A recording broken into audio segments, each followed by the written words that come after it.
திருநெல்வேலியில என் coach மனத்தி Ganesan sir சொல்லுவார், ஒருத்தனுக்கு விளையாடிட்டு இருக்கும்போது கால் உடஞ்சா கூட வந்து காமி அது ஒன்றும் செய்யாது அப்படின்னு சொல்லிடுவேன்.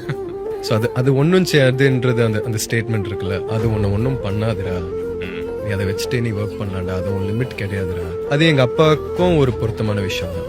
அவருக்கு கால் உடஞ்சதுக்கு அப்புறம் அவரு மனசுல யோசிச்சிருப்பாருன்னு நினைக்கிறேன், அது ஒன்றும் செய்யாதுன்ட்டு புஷ் பண்ணியிருப்பாரு. மாரி சருக்கும் கை உடஞ்சது ப்ராசஸ்ல. He is endures pain very well. So இந்த இன்ஜுரிஸ் வச்சுட்டு பிசிக்கல் டிஸ்கம்ஃபர்ட்ஸ் வச்சுட்டு 24 hours கபடி விளையாடுறது, ட்ரெயின் பண்றது, ராத்திரி முழுக்க கபடி விளையாடுறது, இதெல்லாம் இருக்குல்ல, என்னால் இது பண்ண முடியுமான்னு எனக்கு தெரிஞ்சிருக்காது.